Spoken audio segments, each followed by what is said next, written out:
Mi nombre es Alirio Uribe Muñoz, representante a la Cámara del Polo Democrático, defensor de derechos humanos, miembro de la Comisión de Paz de la Cámara de Representantes y copresidente de esa comisión. Me envío un saludo muy especial a todas las organizaciones, a todas las personas, a todos los sectores sociales, también a las autoridades civiles que están en este evento tan importante. Sabemos que este tercer banquete de solidaridad con los prisioneros políticos pues es un mecanismo muy democrático, muy participativo para sumarse y sumar esfuerzos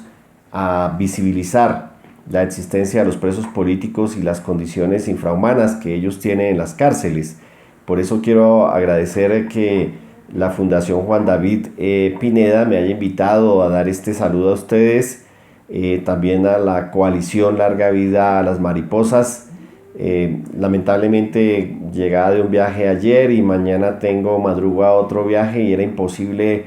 por conexiones estar esta noche con ustedes, pero a través de este mecanismo pues quería expresar mi saludo, decirle a todas y todos ustedes que vamos a estar muy pendientes acá en el Congreso de la República en lo que tiene que ver con los beneficios jurídicos, lo que tiene que ver con la amnistía e indulto, que es lo que se ha establecido en los acuerdos de paz, que es la forma más amplia, más generosa que pueda tener una amnistía, un indulto para todos los prisioneros políticos, como también el mecanismo de la revisión de todos los fallos que se hayan hecho por criminalización de la protesta contra personas civiles que sin ser miembros de las FARC o ser miembros del ELN están en prisión, algunos incluso condenados como si fueran guerrilleros cuando realmente son civiles, y por lo tanto los acuerdos de paz tienen desde mi punto de vista un mecanismo generoso. Se supone que la firma de los acuerdos debería producir la libertad automática de todos los presos políticos que se encuentran en la cárcel, y que aquellos civiles también que han sido criminalizados pueden tener anulación a través de la revisión de esas sentencias injustas que se han impuesto. Y eso tiene una explicación histórica. Recordemos que hasta el año 87 los civiles eran juzgados en tribunales militares y tuvimos la jurisdicción penal militar criminalizando civiles. Después tuvimos la justicia especializada. Del año 89 al año 2000 tuvimos los jueces sin rostro, los fiscales sin rostro, los testigos sin rostro, el procurador sin rostro,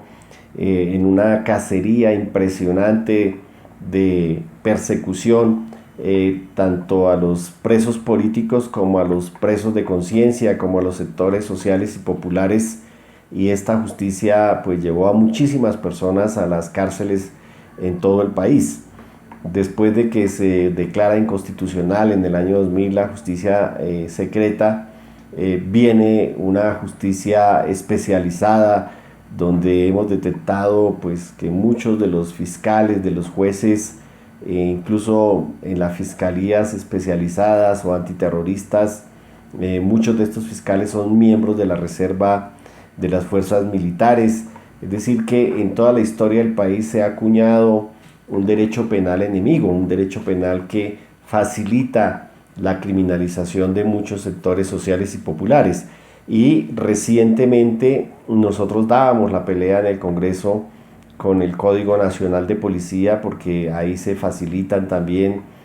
capturas administrativas y discriminación, allanamientos administrativos, persecución de los sectores sociales y populares. Yo creo que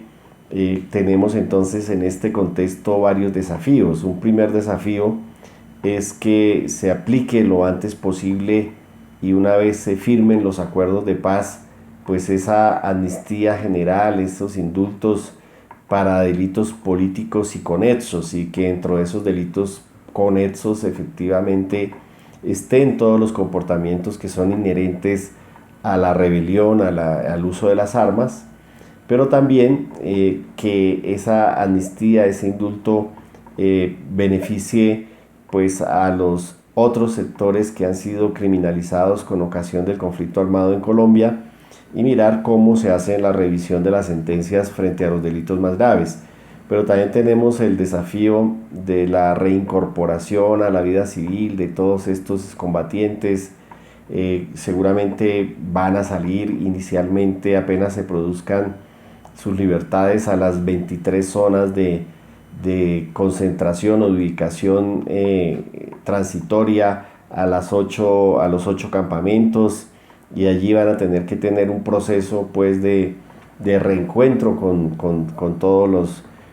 comandantes y con todas las estructuras de las FARC. Habrá que pensar también cuál va a ser a futuro el mecanismo para el Ejército de Liberación Nacional. Sabemos que ya se ha venido produciendo la concentración de todos los presos políticos en algunas cárceles específicas, que es parte de lo que estaba también acordado en los acuerdos. Y ese es un primer desafío, como sanear ese pasivo social de todos los presos políticos y de todos los presos de conciencia, hombres y mujeres que están en todas las cárceles del país. Pero luego tendremos que buscar un mecanismo para que las cárceles en el posacuerdo no se vuelvan a llenar de presos políticos. Es decir, mientras nosotros sigamos teniendo un derecho penal enemigo, jueces especializados, fiscales antiterroristas, etcétera, y esa concesión de la doctrina de seguridad en el sentido de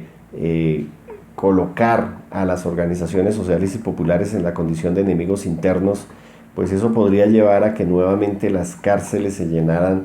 de presos y de perseguidos políticos. Entonces hay que mirar cómo se anulan muchas de las normas que permiten la criminalización de la protesta social, y habrá que mirar cómo se revisa la doctrina tanto de la inteligencia militar como la doctrina de la policía, pero también cómo se revisan esas estructuras que existen en el Poder Judicial, en la Fiscalía, y que facilitan la criminalización de los sectores sociales y populares. Lo acabamos de ver en la minga agraria, donde ya no se decía que eran las FARC la que patrocinaba las movilizaciones agrarias, sino que se decía que era el Ejército de Liberación Nacional. Es decir, siempre se va a tener el pretexto para tratar de criminalizar a muchos sectores en el país, y por eso tenemos que estar vigilantes de que las cárceles se desocupen de todos estos presos políticos, unos porque se acogieron al proceso de paz, otros porque eran civiles criminalizados, pero también vigilantes de que no se vuelvan a llenar las cárceles. Entonces nos parece muy oportuno este encuentro que ustedes están haciendo hoy. Esperamos que salgan muchas propuestas. Nosotros desde el Congreso las vamos a apoyar. Nosotros nos estamos preparando para lo que es la agenda legislativa derivada de la implementación de los acuerdos de paz, y obviamente acompañando y demandando del gobierno nacional y del ELN que pasen de esa fase de agenda a la fase ya de negociación, y estamos también pues ya lanzando la campaña por el sí. Entonces yo creo que el sueño para todos y todas nosotros esta noche, el propósito debe ser que nunca más en Colombia hayan presos, que hayan presas, prisioneras políticas, y que nadie pueda ser metido a la cárcel por pensar diferente, que jamás una Corte Suprema vuelva a decir que la rebelión se lleva en las cabezas, se lleva en las ideas, y que eso pueda dar lugar a pasar de la libertad, de la movilización, de la calle a la cárcel. Entonces, muchos éxitos con este encuentro, y quedamos a expectativas de las conclusiones que ustedes hagan para seguir acompañando la lucha por la libertad y la dignidad de los presos políticos en Colombia.